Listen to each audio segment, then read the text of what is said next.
Je suis aussi directrice du Forum de l'Université Bishop pour l'engagement civique et je suis aussi facilitatrice de la lutte contre le racisme pour Chorus Entertainment. So that's me. Welcome again. Thank you, especially all of you that are joining us online from different time zones and who are taking the time to be here with us as part of this Equitalks, Connecting Climate Justice and Human Rights for a Just Future. Juste encore pour la traduction en français et en anglais est disponible en présence en ligne. If you're online, there's a translation there for you. In English, you just say interpretation and the icon at the bottom of your screen. It looks like a little globe and then select English. En français, réparez l'icône interprétation en bas de votre écran. C'est un globe terrestre. Puis sélectionnez ensuite le français. We also have American Sign Language et de la langue des signes québécoise. Si vous avez des problèmes avec l'un des l'autre des fonctions d'interprétation, please let us know, and someone will come around and help you. Right now, I'd like to introduce Odette McCarthy. Odette a rejoint l'équipe d'Equitas en juin 2020 en tant que directrice générale. Elle a 30 ans d'expérience en coopération internationale au sein des différentes organisations. Elle a siégé sur plusieurs conseils d'administration. En 2024, Odette a reçu le prix Karen Takacs. Ce prix est décerné par Coopération Canada à une personne qui, par sa collaboration, a amélioré de manière significative la vie des femmes dans le monde et a promu l'égalité de genre. Please put your hands together for Odette McCarthy.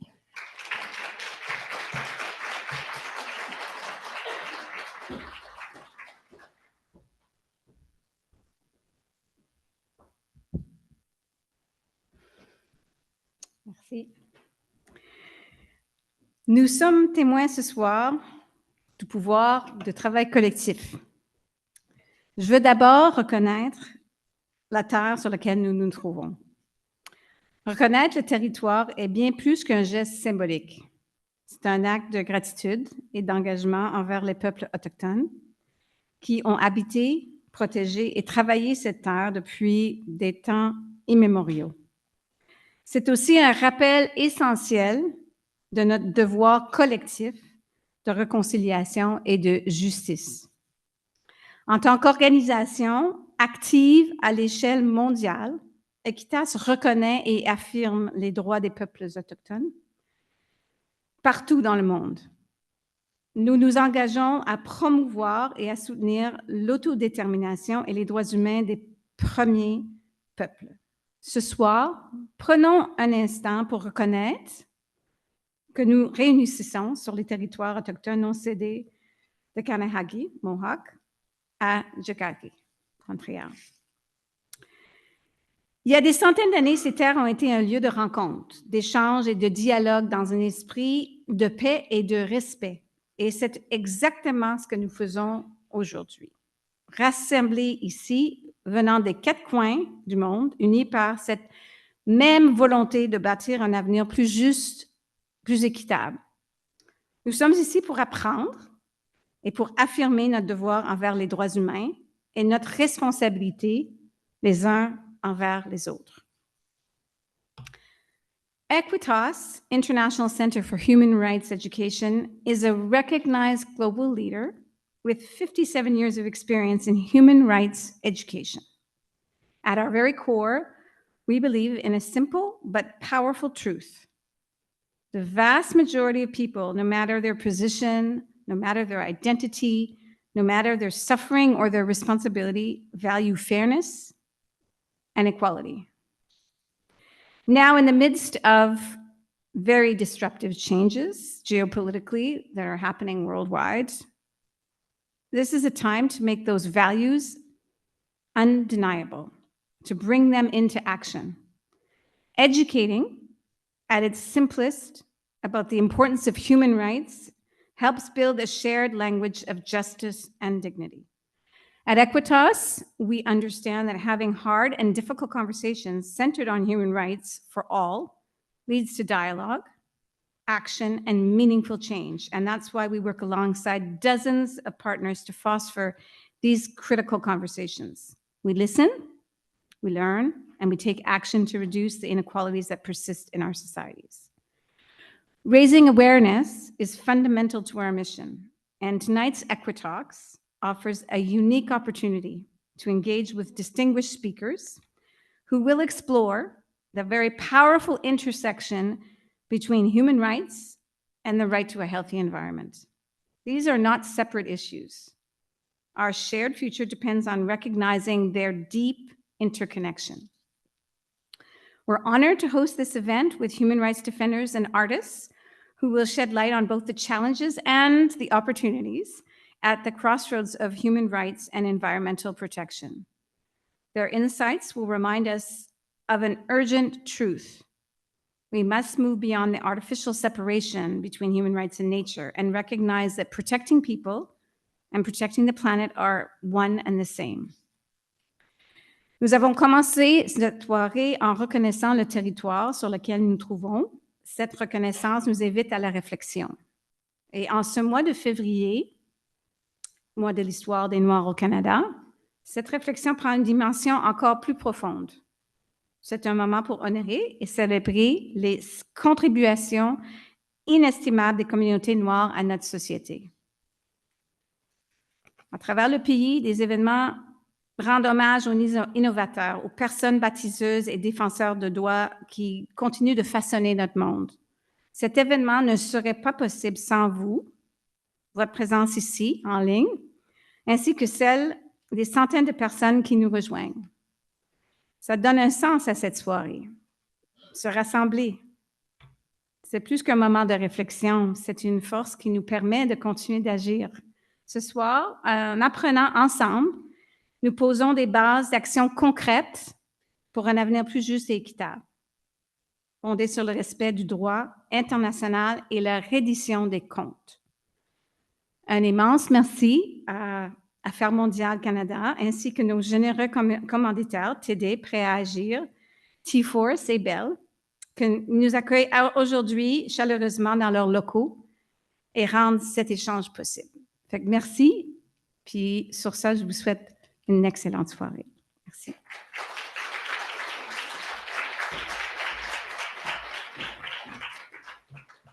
Merci, Odette. Nous aurons maintenant une vidéo de l'honorable Steven Guilbeault, ministre de l'Environnement et du Changement climatique.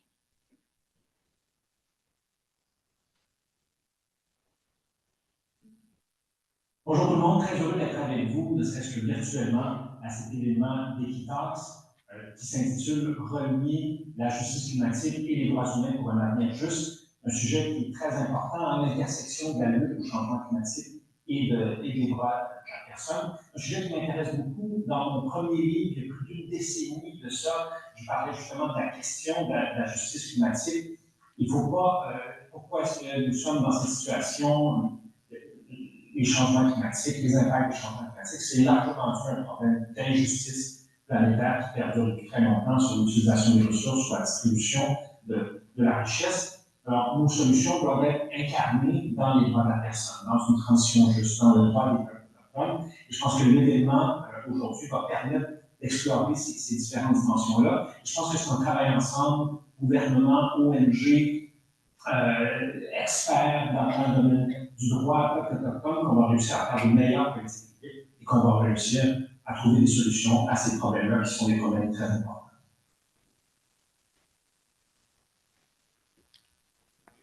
Hey, merci. Puis maintenant, on va voir des mots de Jean Lemire, émissaire au changement climatique et aux enjeux nordiques et arctiques, ministère des Relations internationales et de la francophonie du Québec. Bonsoir à toutes, bonsoir à tous. Très heureux d'être avec vous. Madame la directrice générale d'Equitas, Madame la rapporteure spéciale des Nations Unies. Monsieur le conseiller de la Ville de Montréal, très chers panélistes invités, bonsoir à toutes et à tous. Oui, je suis très heureux de prendre part à cet événement virtuellement. Et je remercie Equitas de nous offrir ce lieu d'échange et de dialogue sur la question de la justice climatique et des droits humains. Je trouve ça très drôle. Steven vient de parler de l'importance qu'il avait soulignée de cette justice dans son premier Mr. livre.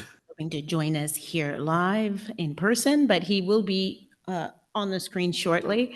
He's going to be joining us online in just a few seconds. They're just working out the technical issues right there. Est-ce que vous m'entendez? Est-ce que vous m'entendez? 1, 2, 1, 2. 1, 2, 1, 2, 1, 2. Je suis là, je suis là. Allô? Allô, allô? Bonjour, bonjour. On ne m'entend pas. There Bonjour. we go. Bonjour, bonjour. Est-ce qu'on m'entend? Est-ce qu'on me voit? Est-ce que j'existe? It's what happens when we have the weather we have. Est-ce que je me rebranche? Je vais me rebrancher. Allô, allô, allô? Je suis là, je suis là. Bonjour, bonjour.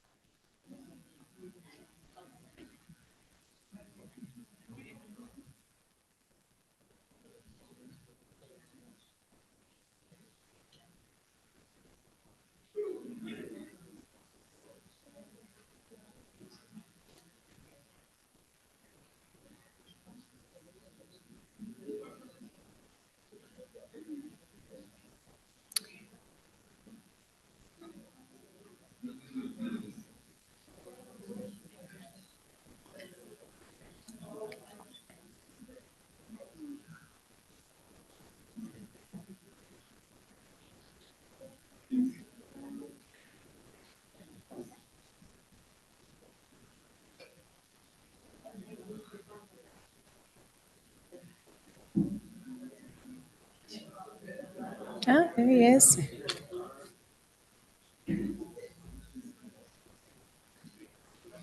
Est-ce que vous m'entendez?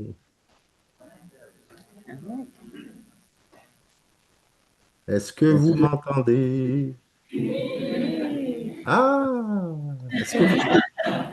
Est-ce que vous me voyez? Ah, ben voilà. Alors, Madame la directrice générale d'Équitas, Madame la reporter spéciale des Nations Unies, Monsieur le conseiller de la Ville de Montréal, très cher panel invité, bonsoir à toutes et à tous. Désolé pour les petits pépins techniques. Je suis très heureux de prendre part à cet événement virtuellement, c'est pas sans dire, et je remercie Equitas de nous offrir ce lieu d'échange et de dialogue sur la question de la justice climatique et des droits humains. Vous savez, c'est très drôle. Steven, dans sa vidéo, parlait de son premier livre et de l'importance de cette justice. Euh, Dans mon dernier livre, la conclusion était un peu similaire. Je disais en conclusion qu'il n'y aura pas de grande victoire en environnement si on n'a pas plus de justice sociale. J'y crois sincèrement. Vous savez, j'ai eu la chance de me promener un peu partout à travers le monde et c'est vraiment un constat évident. Donc, je vous remercie vraiment, vraiment pour ce que vous faites et pour nous offrir ce lieu d'échange et de dialogue. Nous savons tous que les changements climatiques sont l'un des plus grands défis du 21e siècle, avec de larges impacts non seulement sur l'environnement, mais aussi sur notre développement économique et social. Nous savons aussi que les changements climatiques touchent particulièrement les populations les plus vulnérables, en raison notamment de leur capacité d'adaptation limitée. Le droit pour un environnement sain et durable devient ainsi une pierre angulaire incontournable pour assurer un futur juste aux générations présentes et futures. Vous savez, au Canada, les compétences relatives aux droits de la personne relèvent en grande partie des gouvernements provinciaux et territoriaux. Le Québec est ainsi engagé depuis des décennies pour la promotion et la protection des droits de la personne, tant ici qu'à l'international. Il s'est notamment déclaré lié à 11 instruments internationaux en la matière et il participe aux travaux d'organisations internationales afin de promouvoir ses priorités, de défendre ses intérêts, de faire valoir son expertise, y compris, comme vous le savez, auprès du Haut Commissariat des Nations Unies aux droits de l'homme.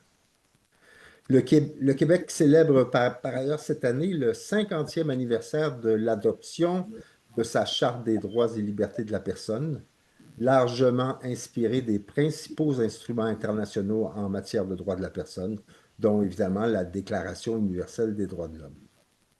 Le Québec est également lié à plusieurs grands instruments multilatéraux en environnement, dont évidemment l'Accord de Paris sur le climat, et s'est engagé à activement contribuer à mettre en œuvre ses objectifs dans le respect de ses compétences. C'est donc en cohérence avec l'ensemble de ces engagements internationaux que le Québec a également été précurseur dans l'inclusion du droit à un environnement sain dans sa législation. En effet, il a modifié la Charte québécoise des droits de la personne dès 2006 pour y ajouter que toute personne a droit, dans la mesure et suivant les normes prévues par la loi, de vivre dans un environnement sain et respectueux de la biodiversité. De plus, la loi sur la qualité de l'environnement stipule que toute personne a droit à la qualité de l'environnement, à sa protection et à la sauvegarde des espèces vivantes qui y habitent. Bon, les instruments internationaux, bien sûr, sont signés entre les gouvernements, mais pour donner la force à leur application, il faut que les populations s'en saisissent. Il faut que ces instruments soient connus des communautés. C'est ainsi le rôle essentiel joué par des organismes de coopération internationale comme Equitas. Si vous me permettez, je vais prendre un petit 30 secondes pour parler également de ce rôle au niveau local. Vous aurez comme panéliste une amie, Laure Varidel, qui a joué ce rôle extraordinaire de sensibilisation au sein de notre population depuis des années. Alors, Laure, je voulais quand même te remercier pour tous ces efforts. Merci infiniment de la part de tous.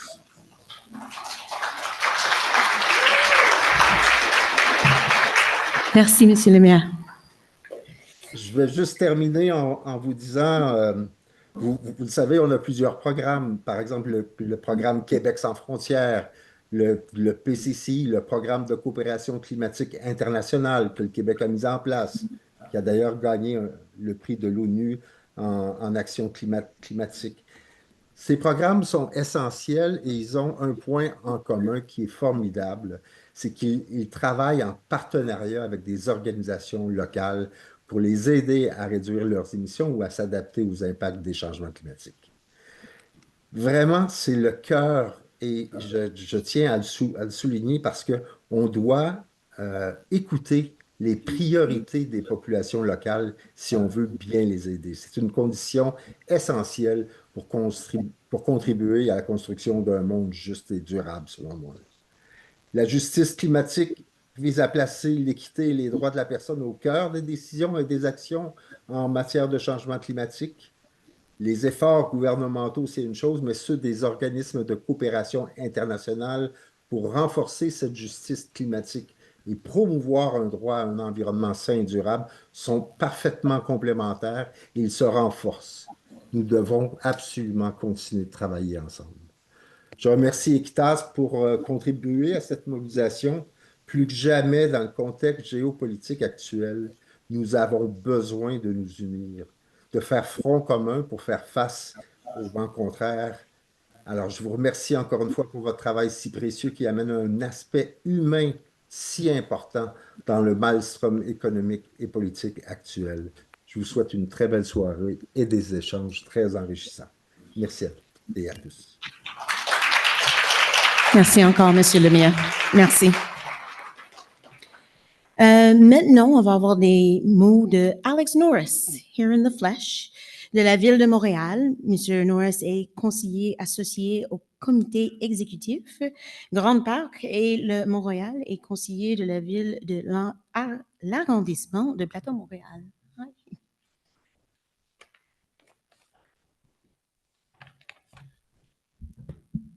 Merci beaucoup. C'est un vrai plaisir d'être ici parmi vous.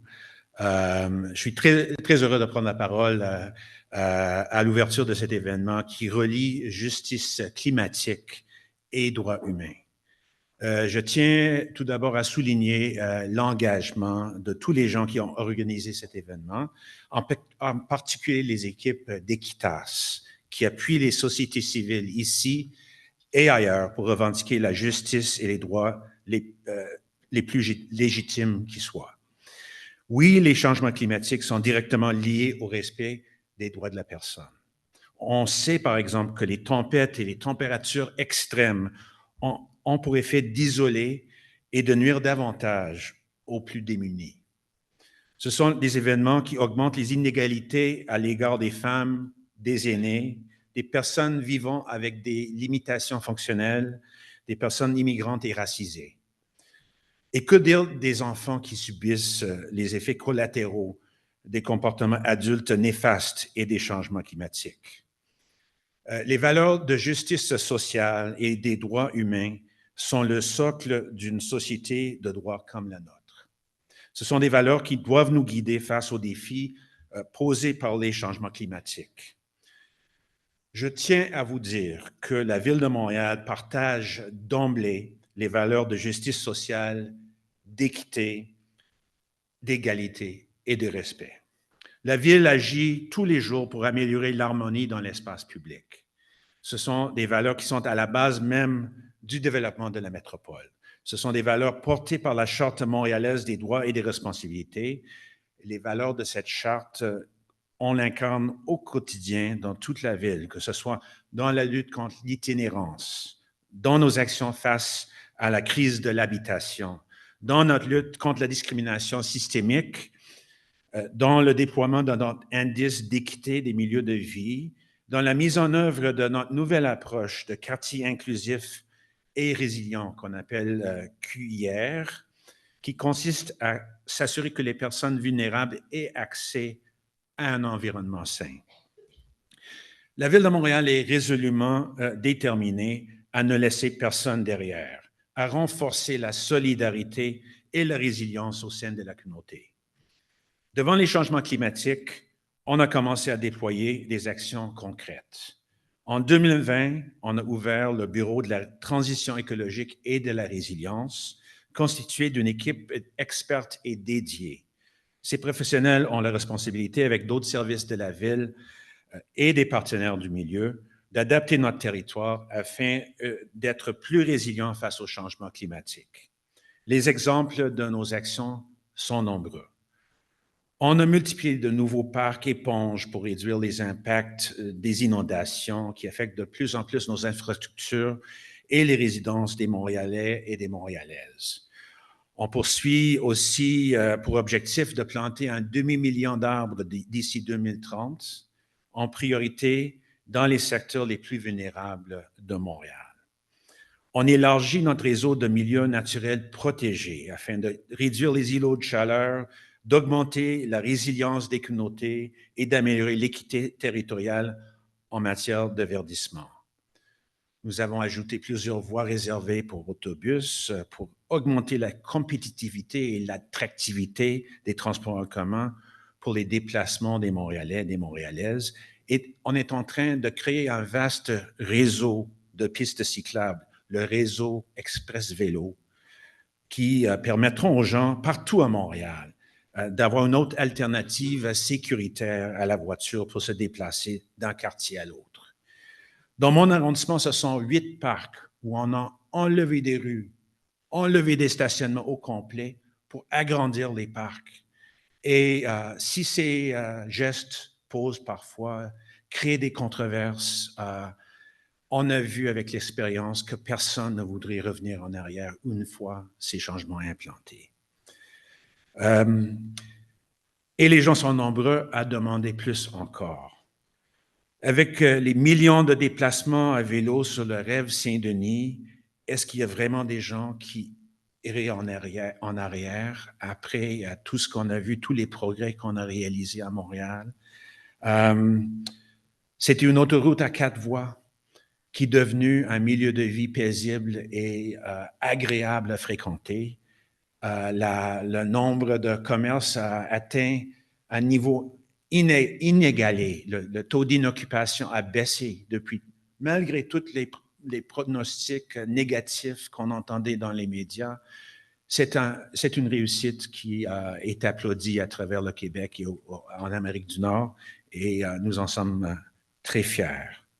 Ce sont des projets qui sont nécessaires et nous sommes résolument engagés à continuer d'agir dans ce sens. Nous allons continuer de préserver les milieux naturels menacés. Nous allons continuer à bonifier le réseau de transport en commun. Nous allons continuer à développer le réseau cyclable. Sur le Montréal, nous avons de nombreux projets pour réduire les espaces asphaltés et reverdir, redonner de la place à la nature sur le Mont-Royal, notre parc iconique de Montréal. Et ce, afin de reconnecter les forêts, de reconnecter la biodiversité, de recréer un milieu de répit où on peut fuir le bruit, la pollution, le chaos de la ville, pour vivre une expérience immersive dans notre grand parc du Mont-Royal. J'ai le bonheur d'annoncer qu'on vient d'avoir une confirmation du consortium Uranus pour des projets de recherche en changement climatique et en équité sociale. Alors, on en est très heureux. Les paradigmes changent et vous êtes des actrices et des acteurs au cœur de ces changements. Pour ça, il faut éduquer, sensibiliser et agir par solidarité pour poursuivre le rêve collectif de créer une ville inclusive qui sait faire face au changement du climat. Une ville meilleure qui offre une qualité de vie et la dignité pour chacun et chacune. Merci de contribuer à cet objectif commun. Je vous souhaite un excellent événement. Merci.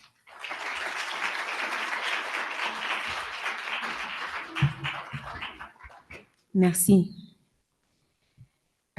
Now it is my honor to present to you our keynote speaker. Astrid Puentes-Riano, qui est rapporteure spéciale des Nations Unies sur le droit humain à un environnement sûr, propre, sain et durable. Madame Puentes enseigne à la clinique de justice environnementale Berta Cáceres de Universidad Iberoamericana à Mexico City et possède plus de 20 ans d'expérience en matière de droit de l'environnement, de droits humains et de changement climatique, avec une perspective de justice climatique, de diversité, d'équité et d'inclusion. Elle a travaillé pour et avec des communautés, des personnes défenseuses de l'environnement et des peuples autochtones en Amérique latine, contribuant à la protection de leurs droits et de leur territoire, notamment au Brésil, en Colombie, au Mexique et au Pérou. Elle a également conseillé des organisations telles que Franciscans International et Greenpeace International. Elle a également collaboré avec les Nations Unies, notamment avec le Bureau des droits de l'homme des Nations Unies au Mexique, le rapporteur spécial sur les droits humains et le changement climatique, le rapporteur spécial sur les droits humains et l'environnement. Please welcome Astrid Puentes-Riano.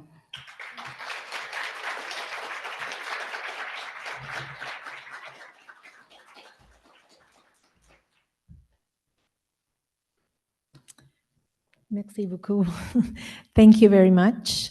Good evening, dear friends and colleagues. It is an honor for me to be here in this territory and to be able to contribute to the understanding of the link between climate change and human rights, and especially today, when we know the challenges in the challenging times that we're facing for our communities, societies, countries, regions, and all the world.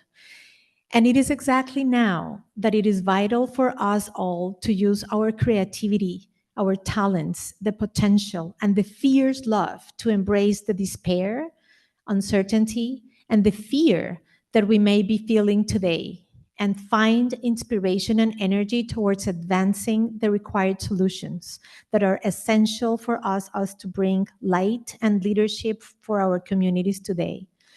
And to make this happen, of course, we must get involved. And all the transformations that are needed in the world need us all to make it happen and to collaborate and work together to make them a reality. The climate crisis, as we also heard, is interlinked with the biodiversity loss and the pollution crisis in what today constitute and we have called the triple planetary crisis, a situation that is worse because of the systemic and historic inequalities and exclusion.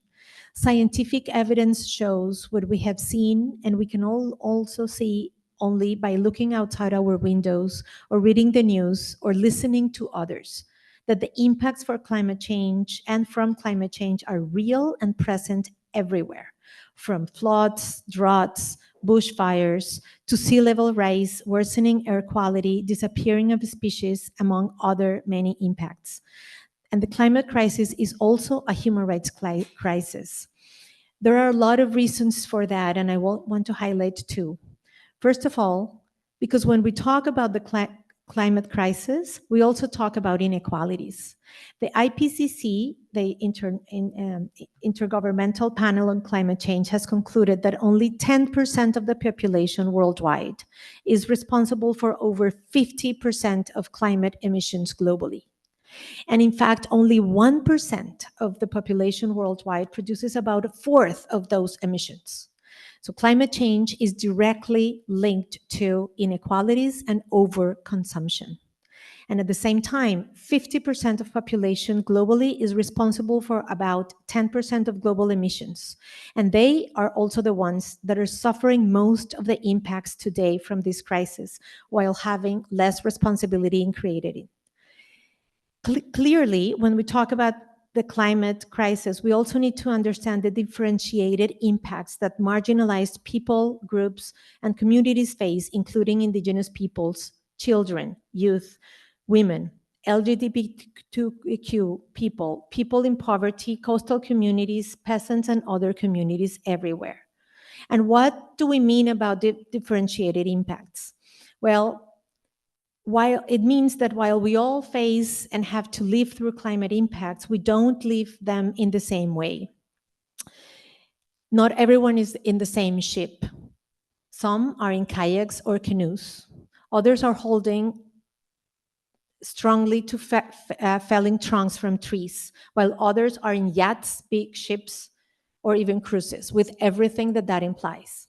For example, if two people face the same impact of climate change, it can be a heat wave or sea level rise or a hurricane, their level of vulnerability is determined by social realities linked with marginalization, also because of colonialism, slavery, and unjust economic and trade policies.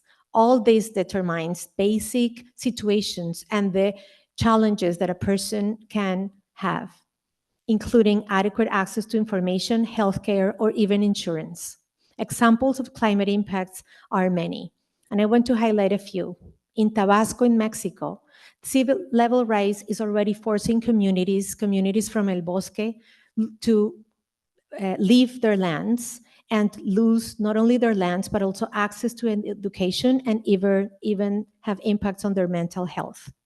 A mother told me a few months ago that they decided to leave their community when her 7-year-old daughter was unable to sleep because she was so scared of the sound of waves, something that is very relaxing for a lot of us, because this little girl was wondering when the sea will enter their home and wash them away. We see also in the Pacific, there are states like Kiribati and Vanuatu that are losing their land and face disappearance because of sea level rise. In Canada, there are a lot of other climate impacts as well, including people in the Arctic who who are losing their homes and their land and culture because of the impact in permafrost. In the Amazon and in Pantanal, indigenous peoples are also losing their forests to fires. Second, climate justice and climate is also impacting human rights because people working to increase access to information, defend their lands, work for ending fossil fuels dependency that is driving the climate crisis, or working for a just transition are today subject in many situations to harassments, stigmatization, criminalization, threats, and even assassinations. This is a clear threat to human rights and makes urgent to advance effective actions to protect everyone working on climate and making sure that spaces are safe for climate activists and also for all environmental human rights defenders. And when all of these attacks happen, we need to guarantee investigation, truth, and justice. This is also why having an integrated view of climate, biodiversity, and pollution with human rights is essential. Climate is not only related with reduction of gigatons of CO2 in the atmosphere or hectares to be protected. Climate action needs to have a human rights perspective and have nature and people at the center, aiming to achieving climate and environmental justice together. And this is what the human right to a clean, healthy, and sustainable environment brings. This right includes access to justice, public participation, and access to information. It also includes enjoying clean air, safe climate, safe and sufficient water, healthy and sustainable food, non-toxic environments, and healthy biodiversity and ecosystems everywhere. A human rights perspective means also that a healthy environment must be granted without discrimination. And when needed, states must implement special measures to protect marginalized people and communities. Today, the right to a healthy environment is recognized by 85% of states globally, and fortunately including Canada, finally. And it's being used by grassroots and indigenous peoples and youth and people also from governments to protect lands, the environment and rights, but also to protect and do better monitoring and control for different activities. A healthy environment helps us to access information and make better decisions. For example, to learn the quality of the air that we breathe, the water that we drink, and the food that we eat. It is also useful to analyze alternatives for fossil fuels. It is also and must be used to advance just transition and move us all from greenwashing projects and solutions based on technology that sometimes either is not working or is delaying the effective actions that we need. We need to advance that effective solutions and accountability as well. Also, the process to recognize the right to a healthy environment is a very good example on what collaboration and coordination can achieve. And I want to share you a little bit about that story.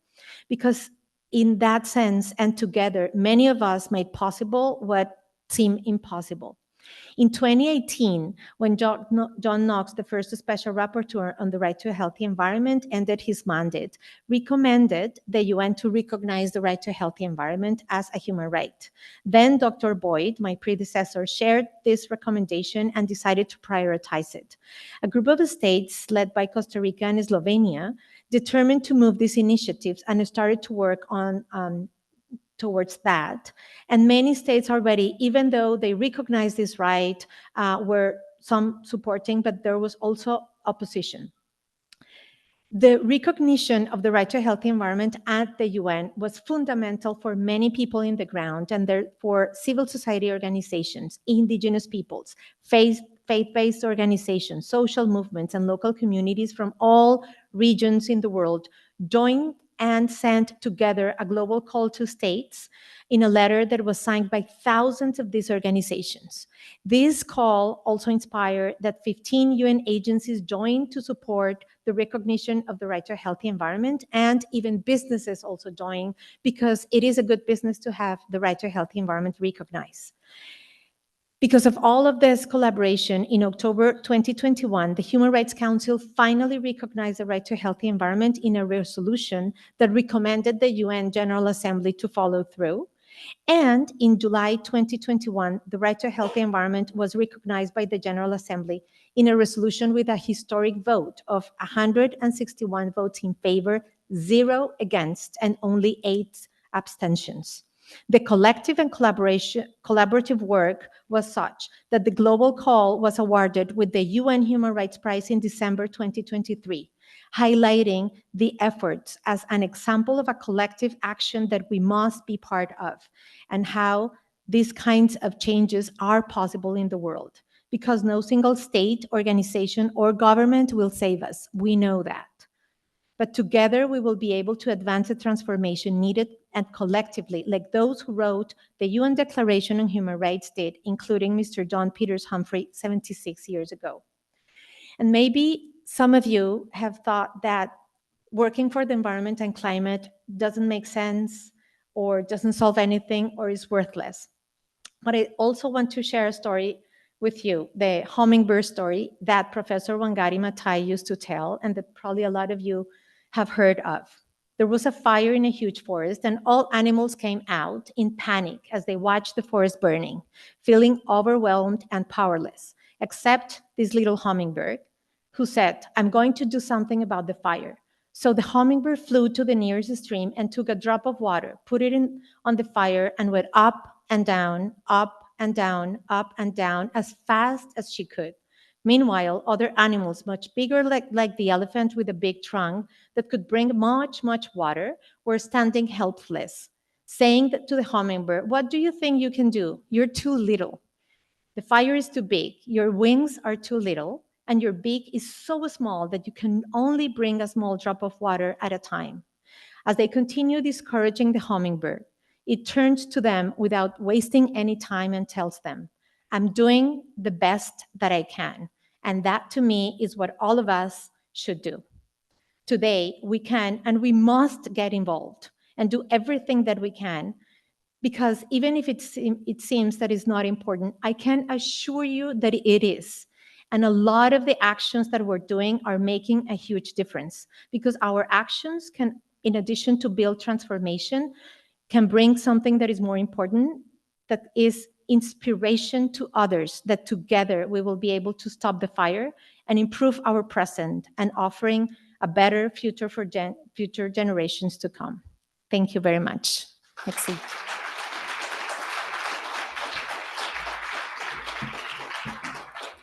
Thank you, Astrid. I'm going to ask you to come back up, please. Join us. And I'm going to introduce to you all our other panelists.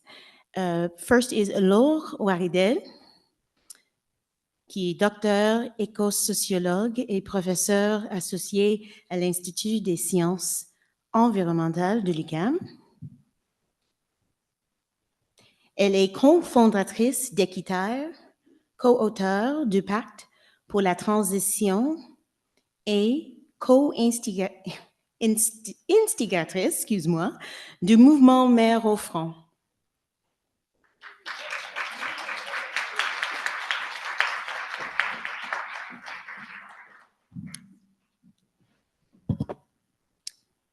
And up next, we will have Melissa Mollin-Dupuis, qui est membre de la Nation Innu et Inuit.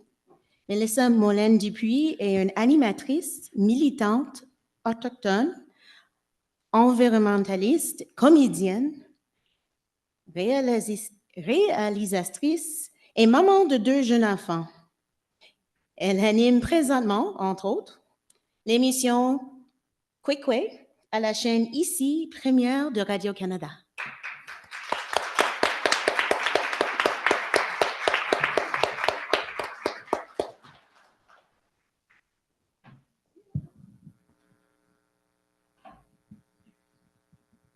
Merci d'être ici. Thank you all for being here. J'ai quelques questions pour vous, si vous permettez. If you don't mind, je vais commencer, Laure, avec toi. Quel lien voyez-vous entre la justice environnementale et la défense des droits humains, et comment les renforcer?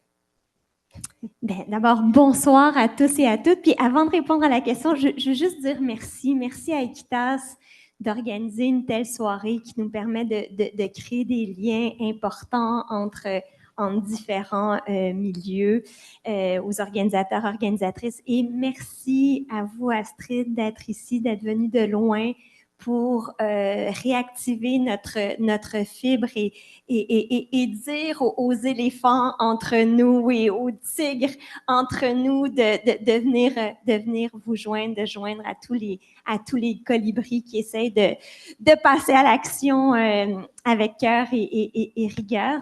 Donc, pour répondre à la question, en fait, je réalise que déjà Astrid a répondu. Je pense que c'est assez clair rendu là de ce que Steven et puis Jean aussi au début. La justice environnementale et les droits humains sont intrinsèquement liés. Les deux cherchent à prévenir des préjudices qui sont basés sur l'inéquité. Puis, je voudrais juste rappeler la première phrase du premier article de la Déclaration des droits de l'homme, qui devrait s'appeler la Déclaration des droits humains, donc adoptée en 1948, qui dit « Tous les êtres humains naissent libres et égaux en dignité et en droit ». C'est clairement pas le cas, mais au moins c'est une aspiration. Et je pense que de cette aspiration-là, on doit regarder la réalité, et la réalité actuelle est que selon le territoire où on est, le pays où on est, le quartier où on est, en partant, on n'a pas les mêmes droits. Et ça résulte même en quelque chose d'aussi mesurable que l'espérance de vie. Une personne qui naît au Burkina Faso, l'espérance de vie est en moyenne de 62 ans, alors qu'au Canada, c'est de 82 ans.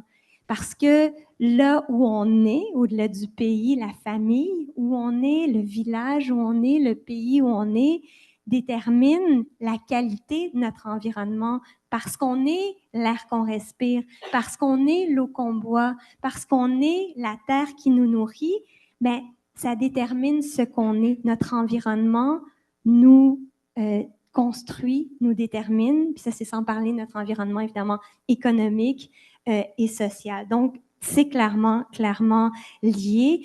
Comment maintenant, la deuxième partie de la question qui est plus comment les renforcer?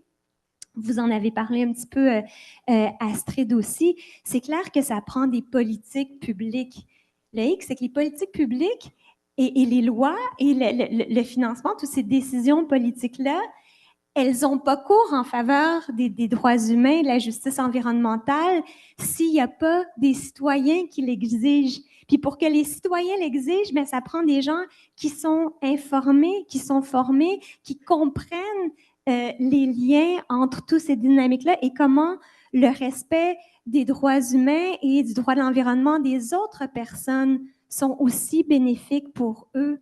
Parce qu'on n'est pas seulement l'environnement, on est aussi les uns les autres. On vit dans une société où ça a été clairement démontré, encore une fois, que les sociétés où il y a le moins d'inégalités sociales et économiques sont aussi des sociétés qui sont plus en santé et qui sont évidemment typiquement plus prospères et des sociétés aussi où l'indice de bonheur est plus élevé. Donc, on sort tous infiniment plus gagnants.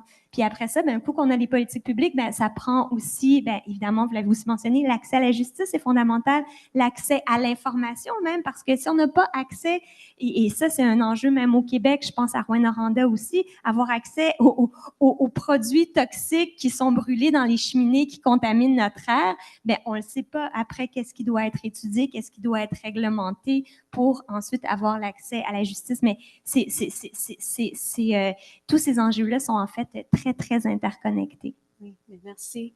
Et Astrid, Lord touched on the fact that internationally it's different challenges. And I'm wondering, what are some of the main challenges you see in applying the right to a healthy environment internationally? And then how can we overcome them, I guess? Thank you very much. And I think that this question, when it's today to answer it or a few months ago, but the truth is that what's happening today, we knew it. It's not something new. It's just so, it's more evident, it's more blunt out there. So it's showing that the economic model and the development thinking that we can, and the world can continue growing unlimited without considering the connection with Earth and planetary boundaries that already the scientific community is telling us that the planet actually has boundaries. That's one of the biggest challenge that we have, because it's not only linked with how economy is being seen and implemented, but it's based on the exploitation of nature and people. And that is definitely something that we have, and we knew, and everyone knew that that is one of the main challenges that we've seen today. Also, that the impact between the climate, biodiversity laws, and pollution are today presenting way larger and more devastating than we thought, and it was predicted, and we're not ready. So that is compounding every single year more. But we also have a very big challenge with the weak rule of law, not only in the global south, everywhere, and it's linked to the economic model. So how do we overcome that? We need accountability. And also we need to learn, and that is why I think that linking environmental protection and the right to a healthy environment, including indigenous peoples and other kinds of knowledges and ancestral knowledge, is important, because what we're doing today is not being effective. We can't continue doing the same. We can't continue doing offsets. We can't continue thinking that exploding fossil fuels and then doing other, as we were talking the other day, indulgences. That doesn't work. The planet had some possibility to recover, but we already have passed that. So definitely strengthening the rule of law, and also finding ways in which the economy and the economic models recognizes that connection with nature. Be humble about some societies learn from others, including indigenous peoples and other local communities in the ground, because we have seen that it is possible to thrive without burning the planet. And the consequences that we're seeing today, of course, are really worrisome, but it's a consequence of the last 150 years. And humanity has lived in this planet way more than that.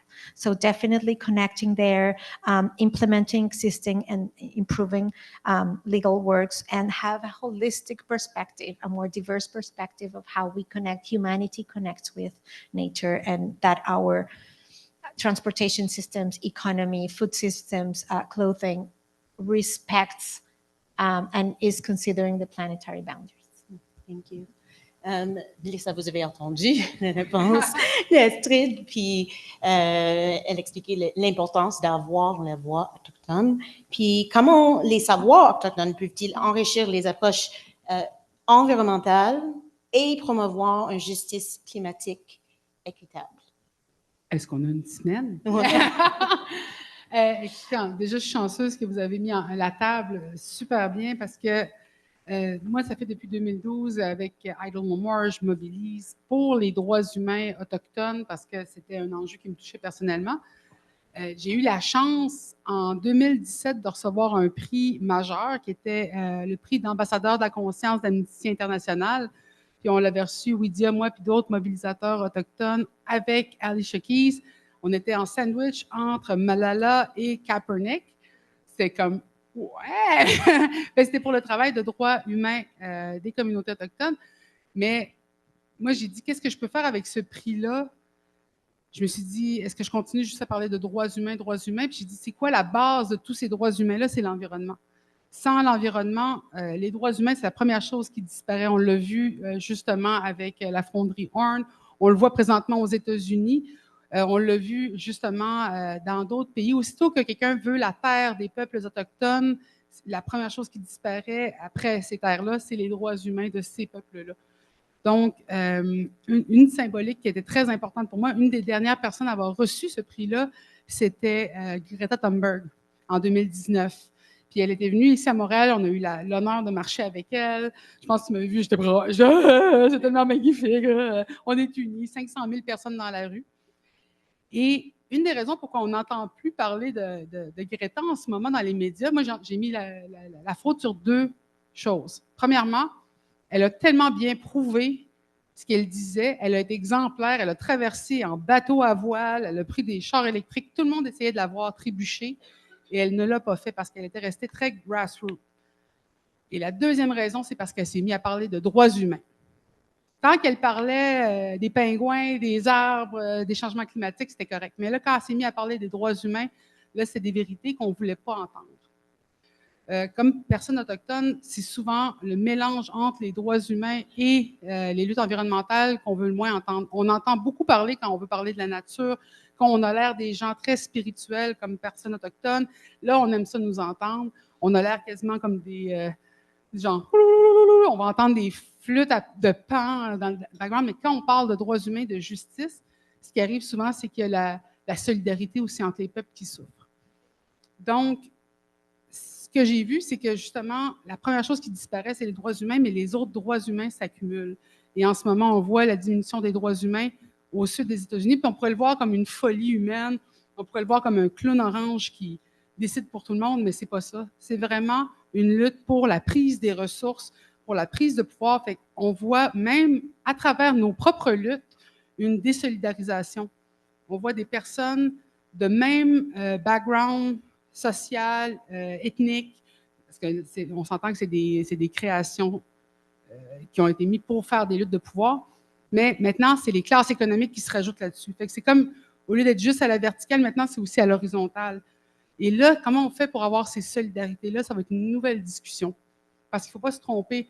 Les changements climatiques, les luttes environnementales, elles sont plus vieilles que les dernières 20-30 ans. Là. Elles datent depuis il y a 500 ans, quand on a tellement exploité les ressources en Europe qu'on a dû traverser l'océan pour venir en chercher ici. Fait que c'est une lutte qui existe depuis très longtemps. Excusez-moi. On est lié à l'eau, les femmes autochtones. Alors, cette lutte-là, on la voit venir, on l'a vu, on a vu des effondrements de société chez les communautés autochtones, répétition après répétition. Si ça n'a pas été, on s'est fait prendre des territoires, ça a été, on a été mis dans des pensionnats. Et présentement, après que nous, on a été mis dans les réserves parce qu'on était dans le chemin de l'économie, on est en train de mettre les caribous dans des réserves parce qu'ils sont dans le chemin de l'économie. Donc, ce n'est pas nouveau. C'est juste que maintenant, un peu comme aux États-Unis, on voit les effets, les résultats des choix qu'on a faits comme société. Mais ce qui est fantastique, c'est qu'on a le droit de se reprendre. Et on a des légendes, des histoires qui sont depuis des temps immémoriaux. Puis là, une des légendes que je partage souvent, c'est celle du Hatchen ou du Wendigo. C'est un monstre cannibale qui existe dans nos histoires. Mais ce qui n'est pas dit, c'est que ce monstre cannibale-là, c'est une vraie situation qui arrive dans le bois. C'est quand quelqu'un a tellement peur de manquer de ressources puis de mourir qu'il va se mettre à manger de la chair humaine. Ça faisait partie des grands tabous de nos communautés. Et là, quand tu faisais ça, tu devenais un Wendigo, puis tu devenais obsédé par manger, puis tu mangeais tes enfants, tu mangeais tes parents, tu mangeais tes grands-parents, et donc ça faisait toi un monstre.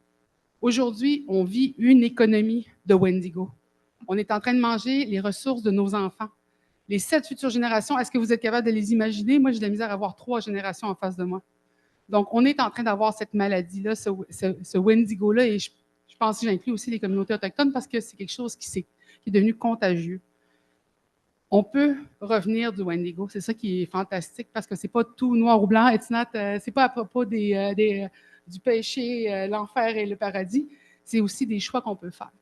Donc, en ce moment, ce que je vois, c'est qu'il y a un travail de communication qui doit être fait, il y a un travail de solidarité qui doit être fait.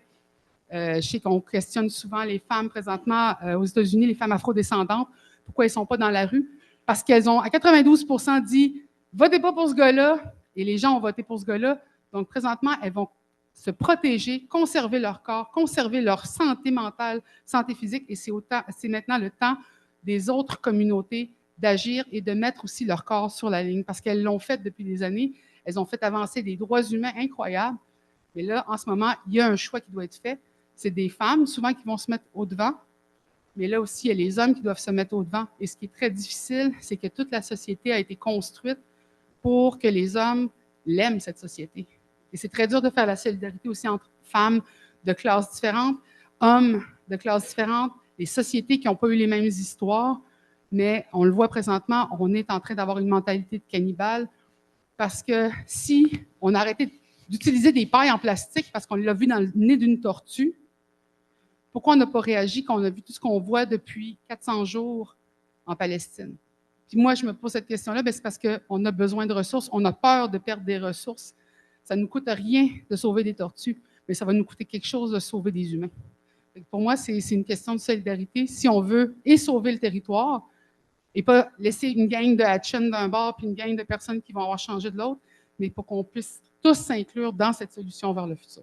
C'est vraiment basé dans les savoirs ancestraux et c'est toutes des légendes qu'on a, mais qu'on a souvent vues comme diminuer.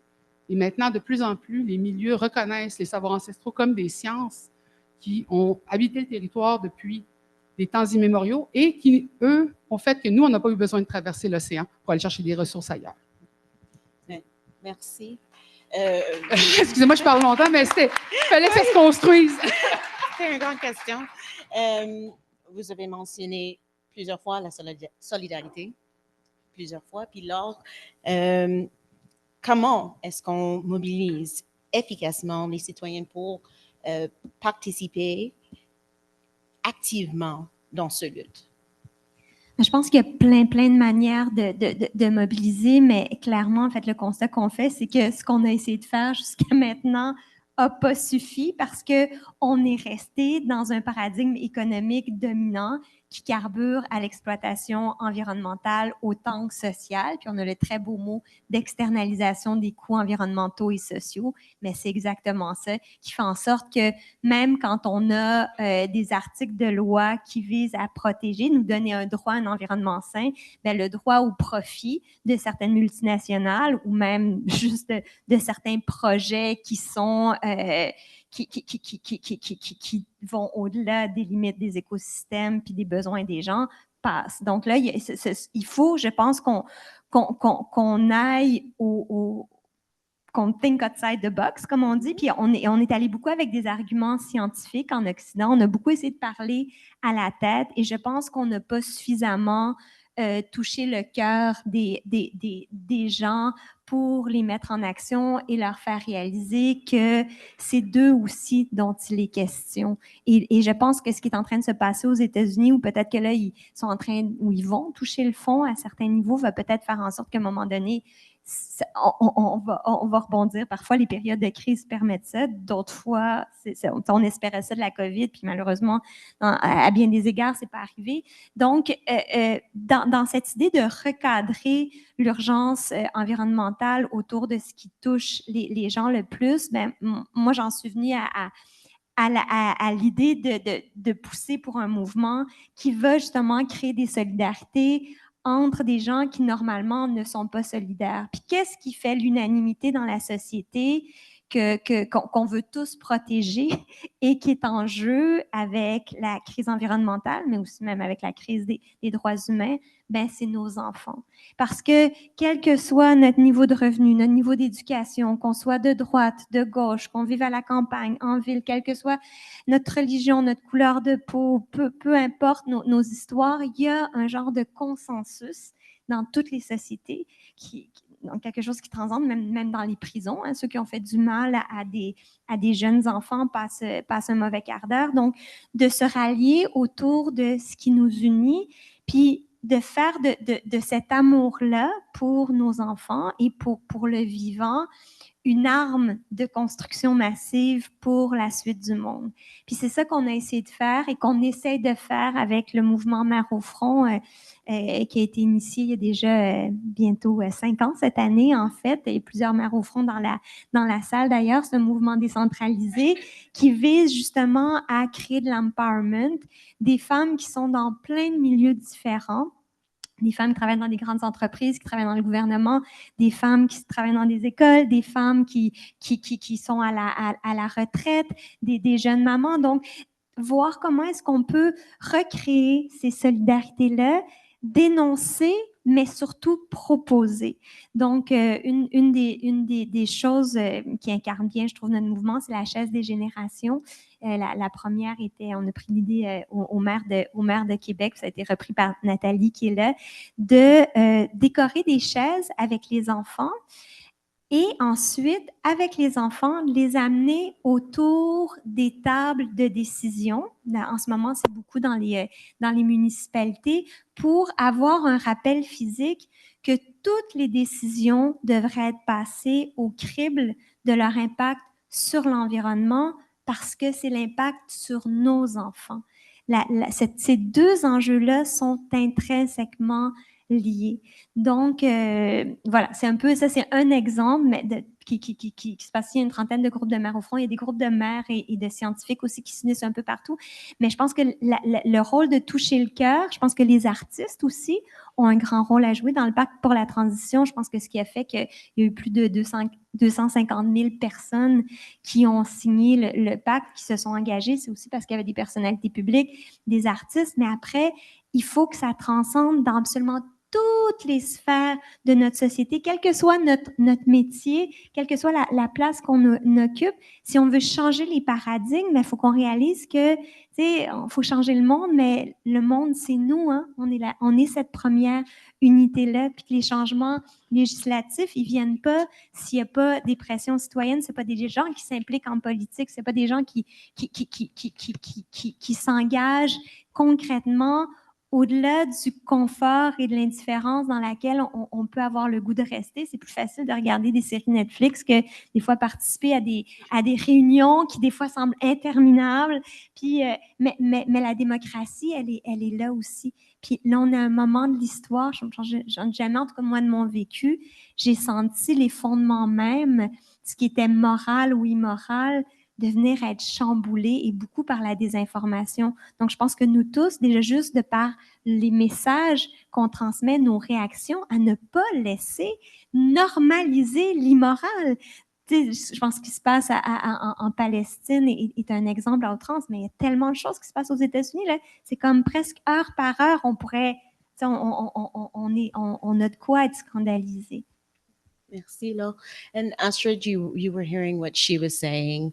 What do you think of that, but on an international level, of reaching out to people through their hearts with regards to justice and having people work together and protecting those that are marginalized? Thank you. I think that that's essential. And we were talking even before the panel among us that we have to highlight and stop normalizing what is not normal. Today, 9 out of 10 people everywhere are breathing a very bad air quality and genocide and eating our children's future. That is not normal. The other thing is that we have to stop thinking that by doing the same, we're going to have different outcomes. And that is the definition of insanity that people say that Albert Einstein said, or maybe he didn't say it, but it's true. Like, we have to start doing things differently and get out of our comfort zones and our couch watching Netflix. We have to be involved in a pacific way, in a peaceful way, but understand what solidarity means and use the tools that we have. There are many. There are legal tools, there's art, there's storytelling, there's economic solutions. There's so many things that it's already happening. The other thing that is very important is to rescue and be based and listen to science, both ancestral science and objective and independent science. We have the assessments and the solutions. We only need to move forward the political will, and that is, of course, with people being involved. And I also would like to compare it with, and thinking about the climate crisis and biodiversity and pollution. Imagine the generations that were thinking or working around anti-slavery processes or the independence movement. On that moment, it was this exact same discussion. What are we going to do in the economy? The economy is going to crash because if we end slavery, well, we had to end slavery. So it's not about if we end it, is how we're going to do it and actually start and advance it. And that's like, we really have to stop also saying whether it's climate justice and human rights or the economy, because again, there are billions of dollars today that the economy is losing because of the climate crisis. So it's not true whether we choose one over the other. We have to find ways in which we interconnect, and also, and I'll end here, stop thinking that the world is compartmentalized. So we have human rights in one side and the climate in another one, an environment in another one, and the economy in other side. We are connected the same way that I am a lawyer, a mom, Colombian, Mexican, in the same person, the same day. And as all of us, we can't continue thinking that the world and knowledge and policies can be continue being compartmentalized. Thank you. Well said.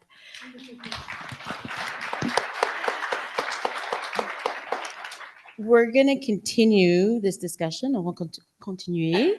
But I'd like to bring some more people in and introduce you to our next guest. Marie-Denise Doyon est une artiste qui expose des œuvres d'aujourd'hui.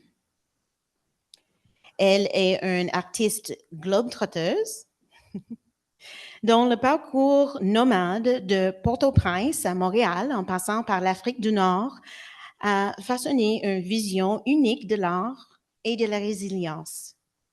Diplômée du Fashion Institute of Technology de New York, elle a trouvé dans l'exil une source d'inspiration pour créer des œuvres porteuses d'espoir et de réinvention.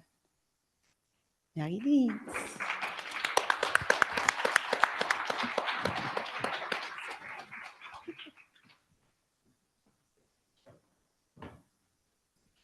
Alors, bonsoir à tous et je vous remercie de vous être déplacés dans les conditions climatiques pas faciles.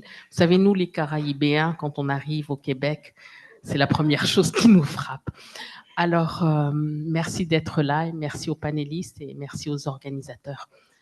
Alors, mon parcours est particulier. Mes parents vivaient en Haïti sous la dictature de Papa Doc et ses tontons Macoute. Ils sont partis. Mon père a eu un poste d'abord à Chicago, ensuite à Médéa en Algérie. De l'Algérie, il a traversé la frontière. J'ai grandi à Casablanca. De Casablanca, après ça, je suis revenue au Québec. Je suis repartie à New York faire mes études à Washington. Retournée en Haïti. En Haïti, j'ai eu une aventure. Je suis revenue au Québec comme réfugiée politique. Et me voilà au Québec. J'ai déposé mes valises pendant 30 ans. Alors, ce que je peux constater et ce que vous partagiez par rapport au colibri, il y a quelque chose qui m'a frappé dans ces discours de droits humains. Moi, je dis que j'ai un devoir d'espérance. J'ai un devoir de ne pas sombrer dans le pessimisme. J'ai un devoir de ne pas sombrer dans l'obscurantisme. Je pense que les gens qui sortent de différents parcours de dictature, et ce qui nous arrive là par rapport à l'écologie, je pense et l'environnement, on est en train de sombrer dans une sorte d'obscurantisme à cause, que ce soit Netflix, le laxisme, mais aussi c'est tous ces discours qui nous empêchent. Et heureusement, je suis une artiste, parce que les artistes, on rêve, on crée, on rêve. Donc, on s'enferme dans nos bulles égoïstement, mais ça nous permet de garder cet optimisme. Donc, s'il y a quelque chose que je peux faire, c'est d'amener, moi, je travaille beaucoup avec les enfants aussi, parce que je suis illustratrice, donc je travaille dans les écoles, et c'est de leur amener cette espérance que c'est possible. Une petite fille de 6 ans, parce que je mets des citations au début des livres pour enfants, et j'avais mis une citation de Tahar Benjeloun qui dit « La nature crée des différences, les hommes en font des inégalités. » Enfin, les êtres humains en font des inégalités. Et j'ai demandé à ces petits philosophes en herbe de me l'expliquer. Est-ce que vous comprenez cette phrase? Une petite fille de 6 ans m'a dit « Mais regarde Marie-Denise, les fleurs, elles sont toutes belles et elles sont toutes différentes. » Donc, je pense qu'on peut aller chercher ce qui nous anime. En tout cas, moi, je suis persuadée que ce qui nous anime, quand on voit un oiseau tomber du nid, instinctivement, on a envie de le prendre, le caresser, lui donner du goutte à goutte.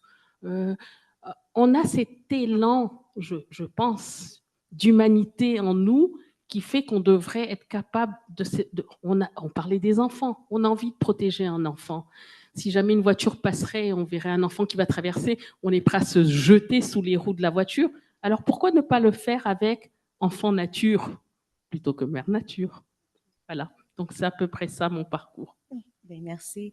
Puis votre art est en arrière. Oui, Your art is in the back there. Oui. And Vos œuvres explorent des thèmes liés aux droits humains, à l'environnement, à la justice sociale ou à la diversité culturelle.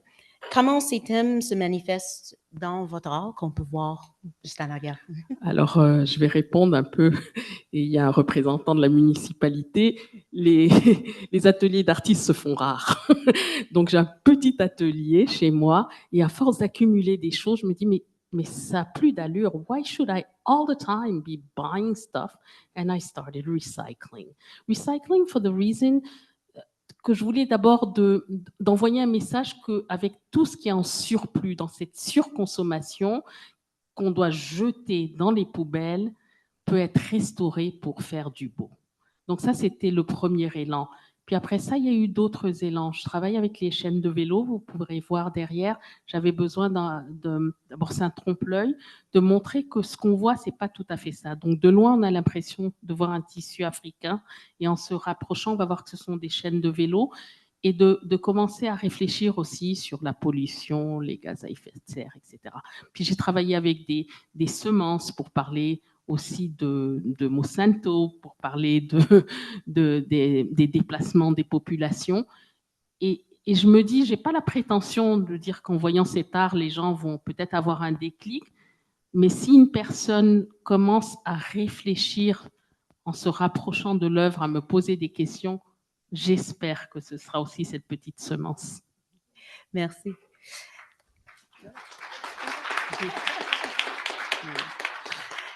And as we see, there's artists as well involved in this fight, in this battle. And I'm going to move again because we have another guest that I'd like to introduce you to. Mary McCall est une jeune slameuse et militante engagée pour la justice environnementale et les droits humains. À seulement 17 ans, elle collabore activement avec 5 ONG, donc Environnement Jeunesse Québec, la Fondation Monique Fitzmack, où elle occupe le poste de jeune ministre de l'Environnement, Starfish Canada, The Youth Harbor et le réseau éducation aux enjeux environnementaux. Please welcome Mermac Cool.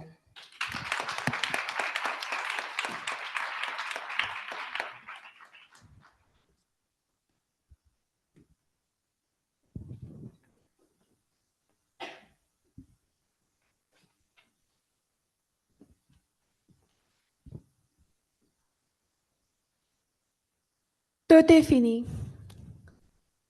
Tout est fini. L'infini est désormais tout à fait flambé à cause de nous, tout désorienté. Trompés, mal faits, épouvantés, on a manqué la chance de nous sauvegarder.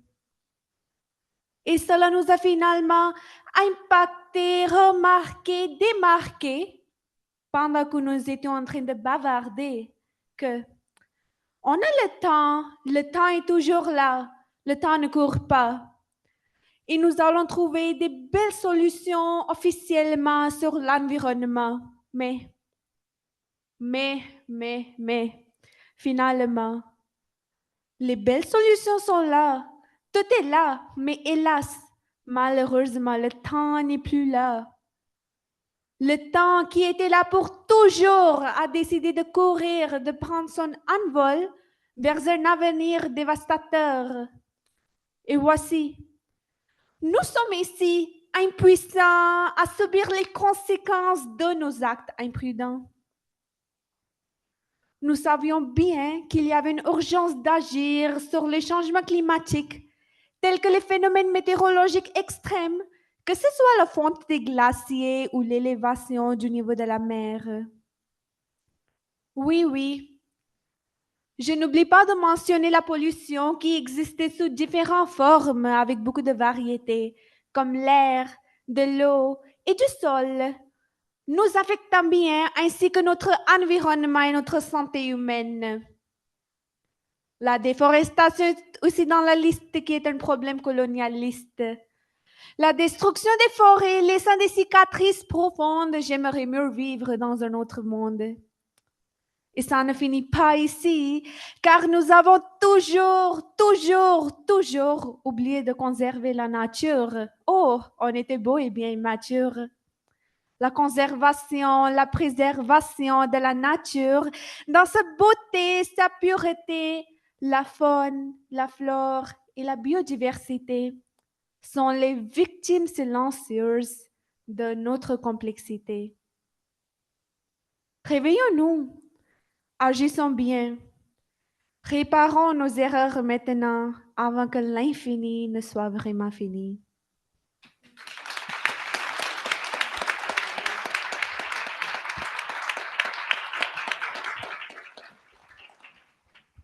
Merci pour ça. Comment est-ce que vous utilisez le slam pour faire éduquer le monde et pour faire parler de l'environnement et de la justice? Un bonjour à tout le monde ici. Premièrement, merci beaucoup. Je suis très honorée d'être ici ce soir. Slam, c'est quelque chose de très important pour moi. Écrire, c'est mes émotions, c'est une façon de m'exprimer devant tout le monde, que ce soit pour l'environnement ou pour les droits humains. Donc, slam, cette slam-là, j'ai dit beaucoup de choses sans dire. C'est une façon de faire une conversation, un dialogue avec tout le monde. J'ai parlé de beaucoup de choses, j'ai donné mon message à vous, tout le monde, sans avoir une conversation. Donc, c'est quelque chose de très émotionnel pour sensibiliser les gens, éduquer les gens, partager les choses qui sont différentes à parler, qui viennent d'une place plus vulnérable. Donc, oui, c'est ça pour moi. Puis, c'est quoi votre message pour les leaders, pour qu'ils incluent les jeunes? That like, young people are included in the message of Oui, being bien part of it. sûr. Oui. Ouais. Donc, une chose, investir dans les jeunes, c'est investir dans le futur. Parce que les jeunes d'aujourd'hui, ce seront les leaders de demain. Une chose que j'aime, une idée intergénérationnelle, c'est très important parce qu'on a besoin, les jeunes ainsi que les aînés, on a besoin de l'expérience de les aînés parce qu'ils ont vécu des choses, ils savent comment faire des choses. Mais avec ça, on a besoin des nouvelles idées, des idées créatives des jeunes aujourd'hui. Donc, des projets intergénérationnels, des initiatives intergénérationnelles, c'est très important aujourd'hui car ce sera important dans le futur. C'est les jeunes d'aujourd'hui, c'est leur futur demain. On parle d'un futur. On a parlé de cette génération, on a parlé beaucoup de choses ici. Donc, c'est très important d'avoir des événements, des recherches, des projets dans lesquels on a des jeunes, on écoute les jeunes, on parle des jeunes et on fait pour des jeunes. Et aujourd'hui, on fait ça. Donc, je suis tellement heureuse d'être ici aujourd'hui en tant qu'une jeune, de présenter ma voix, de dire mes pensées. Et oui. Merci. Yeah, we can give a big round of applause. Yes, thank you.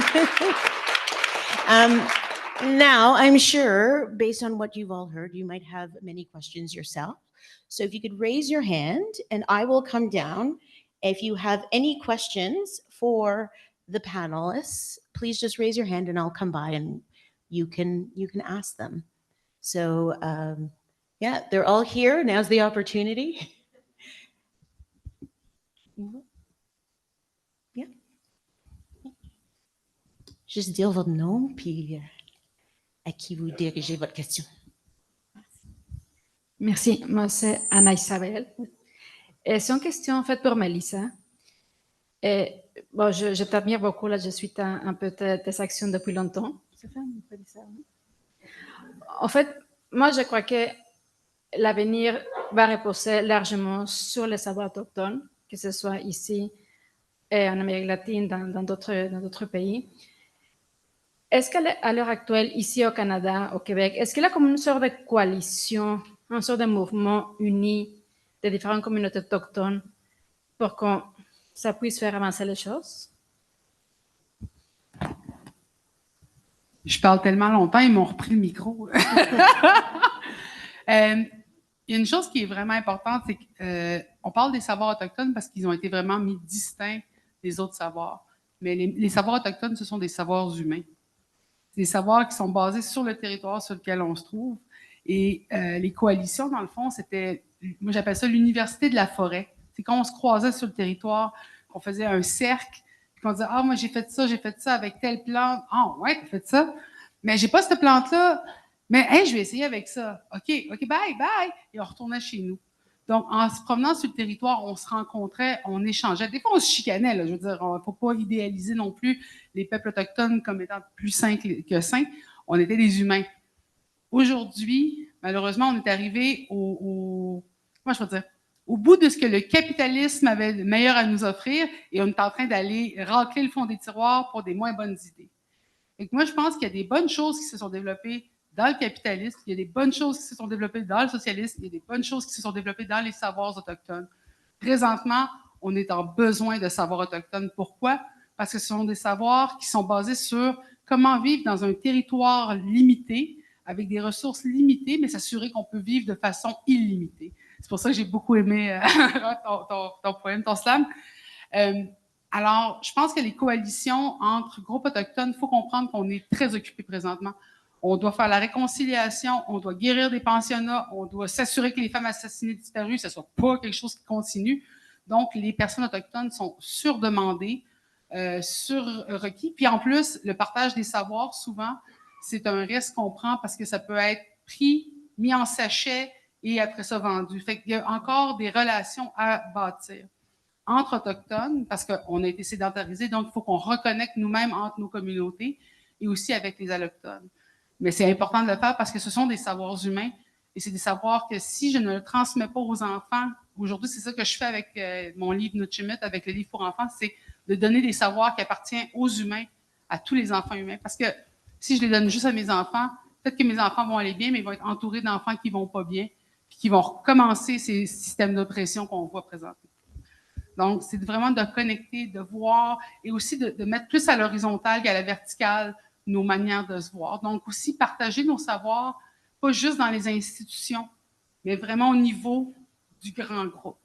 Et ça, c'est moi ce que je partage comme solution. Puis, on connecte avec le Sud. D'ailleurs, j'ai eu beaucoup d'enseignements qui venaient du Sud, beaucoup d'enseignements qui venaient de l'Ouest, de l'Est. Il y a toujours des bons savoirs qui peuvent nous servir. On n'est pas obligé de garder ceux qui ne sont pas très bons non plus. Là. On peut en laisser aller. Quand ça ne nous sert pas, on laisse aller.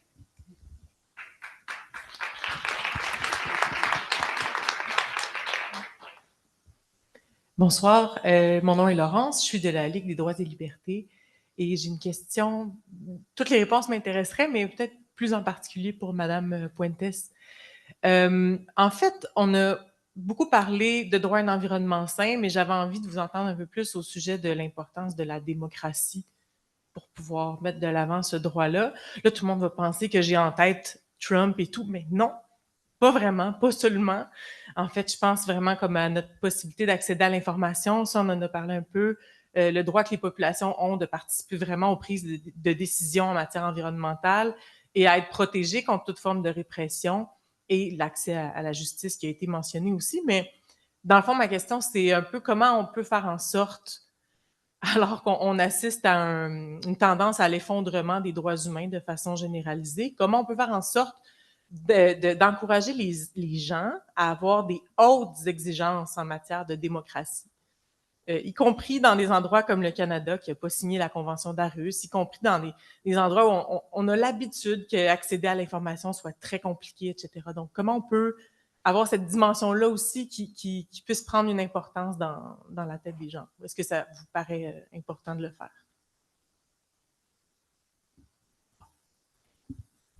Thank you very much. Absolutely. The access to information is one of the main pillars of advancing not only the right to a healthy environment, but as you mentioned, democracy. I mean, I didn't mention it at length, but if anything, one of the things that we're seeing today is what happens when there are not checks and balances. And unfortunately, that is what we're seeing being shredded in weeks in the US. And I mentioned that we kind of knew what was happening. I mean, there is a lot of extensive analysis about whether the US was a democracy or not, or our countries. one of the things that the climate justice, the climate crisis and the triple planetary crisis shows us, it's that it's a symptom of a disease that is bigger, and the importance of rescuing public interest. And unfortunately, in a lot of decisions, our governments, not only in North America, but also in Latin America, in Africa, in Asia, and in Europe, are defending the private interest of fossil fuel industry and other companies. That has to stop. Not only because of the human right to a healthy environment, obviously, but other human rights, but also because it's impacting all of us and creating all of the situation that we're talking about. And the access to information and public participation and access to justice, but access to information opens the door. And so that is something that we're not even seeing now, but not only for citizens, but also for governments. And there's a lot of examples. We know, thanks for litigation in the US, that fossil fuel companies in the US knew about the climate crisis since at least the 80s, and they decided to withdraw the information and hid it, and then fund the climate denial, and now we're doing a lot of that. That is something that we know. It's not, I wish I was inventing that. It's documented. And so that is also showing us the importance of the access to information, but also have our government officials and elected officials accountable. We need to advance accountability. And when I talk about that, it's also in thinking about human rights, advancing reparations. It's not only about what are we going to do from now on. We need loss and damage, and we need reparations globally also to be advanced, because there's no way to be able to have that access. And in that sense, that's why also solidarity is important. Melissa mentioned the situation with Greta, that is, of course, all of us know about her, but today we're seeing civil spaces being closed. And so we have to defend democracy, but also the truth, science, and that all starts also with access to information. It has to have also, I know that is not easy, but consequences for fake news and in terms of science. And there are many litigation all today happening.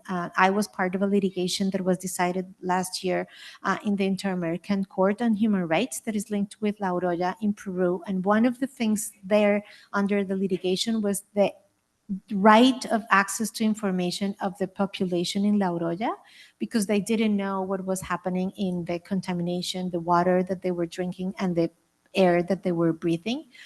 So definitely that is something that is key. And as I mentioned, it's not only about marginalized people, it's also access to information of people in government so that they actually can make better decisions. So of course, democracy and going back to and exercising the power of the people. We know that that's in our constitutions, and it's not, we have lost that for a long time. So we have to reconnect with that and see how can we advance checks and balances. And of course, people can be wealthy, but not to the sacrifice of the planet and people. Yes. Thank you for that. Thank you for this very thoughtful discussion. I imagine if you're staying around later, you may have a chance to speak to some of our guests. For now, though, I'd like to invite Drew Wawayne, qui est le vice-président de district de Group Bank TD, to just say a few words.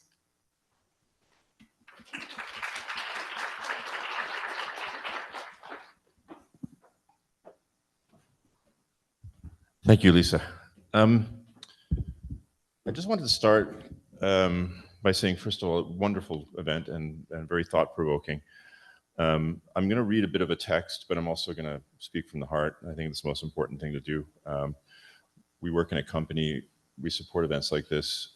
It's not really for business, it's because it's the right thing to do. So I say, bonsoir tout le monde, and then after that, it's ajouter un mot sur la température. Okay, wow. And some joker is going to say, you know, there's no climate change because it's snowing outside. And of course, we all know that's not true. We all know that we've seen a progression of milder winters, which some people like, but it's a symptom of worse things. And so for me, very important to understand that we need to keep an eye on where we're headed with all of this. Alors, c'est un privilège d'être ici ce soir au nom du groupe Banque TD en tant que vice-président de district, mais aussi en tant que membre du conseil d'administration d'Equitas. I've been a member for 6 years, I guess. Great organization, an important and I think well-hidden secret sometimes. I think we events like this help us build a bit more of a space to get into the community and understand what we need to do together. Pour nous, à la TD, l'inclusion, l'équité et la diversité sont les valeurs fondamentales qui guident chacune de nos décisions. We are DEI. DEI is important. We don't do away with DEI. This is an essential part of who we are as an organization. We need to reflect in our communities. We need to give an opportunity to all to thrive and to perform. This makes good business sense, but it also makes sense because it's the right thing to do. C'est par l'entremise de la promesse de prêt à l'agir, notre plateforme d'engagement citoyen, que nous souhaitons participer à la mise en place d'un milieu où tout le monde peut s'adapter et s'épanouir. My French words are, written French is a little different than when I speak it. I'm definitely going to try my best here. Pour ce faire, but I'm going to switch it a little bit here because I did pick it out and I think I can speak with a bit more passion. TD, we know that we can only thrive when communities around us thrive. And I think when I read this, it really linked into what was being said here. Building a more sustainable and inclusive future is critical for both our communities and for our bank. The TD Ready commitment is a true embodiment of TD's purpose and action. We have 4 interconnected drivers of change, and the whole idea of the interconnection is resonating here. Based on our internal and external research conducted in 2018, we decided we've identified 4 areas that we call the 4 interconnected drivers of change: financial security, connected communities, better health, and of course, a vibrant planet. So when they're addressed together, they can help people feel included and able to reach their goals in the future. I think that is really kind of well put and aligns with all of our values for those of us who work at TD. We're going to give about $30 billion between now and 2030 through this program. Now, this is international in scope. We have a large presence in the US as well. And I think some of these funds are going to be very welcome. We've been supporting Equitas for many years and are proud to do so.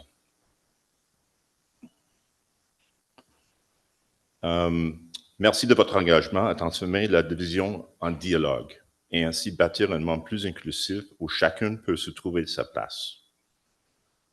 Avant de quitter, j'aimerais, au nom de la TD, remercier les conférenciers et conférencières, en fait, les panélistes, les bénévoles, ainsi que les organisateurs et organisatrices de l'événement de cette année. Merci à vous tous et vous toutes de nous avoir permis de prendre le temps de réfléchir à la condition des droits humains à travers du monde et surtout de penser à comment nous pouvons chacune et chacune nous porter à la défense de ces droits fondamentaux. I'm going to leave with, there's a lot of things happening, and it's almost like every day we feel like we're suffering from some sort of doom-scrolling PTSD. And I found this thing, and it might make me cry, but that's okay. It is a quote by, I'm a nerd here, but J.R.R. Tolkien. And the world is indeed full of peril, and in it there are many dark places, but there is still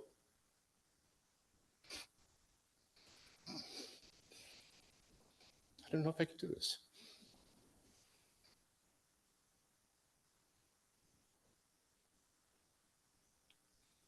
Corporal guy crying. There's still much that is fair, and though in all lands love is now mingled with grief, it still grows, perhaps to greater. So thank you all.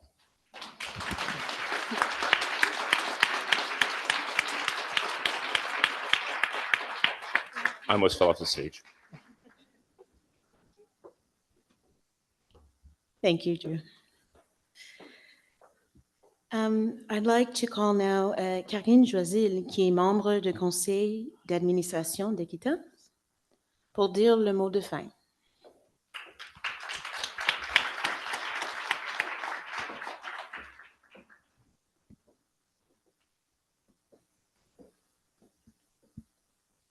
J'ai besoin de mes lunettes. Alors, en mon nom et au nom du conseil d'administration, je voudrais tout d'abord remercier les conférencières principales, Madame Astrid Puentes-Riano, rapporteure spéciale des Nations unies sur le droit humain à un environnement sûr, propre, sain et durable, de même que les panélistes Laure Varidel, Mélissa Molène-Dupuis, Marie-Denise Douillon et Myriam Cour, d'avoir pris le temps de partager avec nous leurs remarques stimulantes, engageantes et inspirantes qui nous ont encouragés à agir pour le droit à l'environnement. Merci également à notre modératrice, Elissa Brain-Baines. J'aimerais également vous remercier, surtout en cette journée où le climat nous a joué certains tours, ou, comme l'a dit Drew, climat peut-être normal et rassurant par ailleurs en ce mois de février, d'avoir participé à Equitas et d'avoir montré votre soutien à la mission d'Equitas et au rôle de l'éducation aux droits humains pour réfléchir sur les enjeux importants de notre société, tels que les changements climatiques, le droit à un environnement sain et, de façon plus générale, les droits humains. Les Equitalks de cette année furent un grand succès. C'est grâce à vous, à nos conférenciers et panélistes, et aussi à nos nombreux partenaires. Nous aimerions donc remercier Affaires mondiales Canada pour son soutien. Nous remercions également nos commanditaires et tout particulièrement le groupe TD, Bell Canada et Pipe & Pilot. Alors, sans plus tarder, que le réseautage continue. Bonne fin de soirée.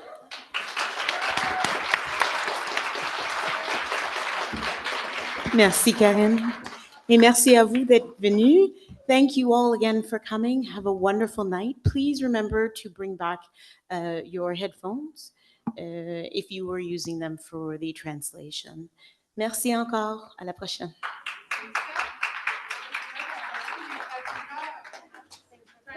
Oh, merci à vous.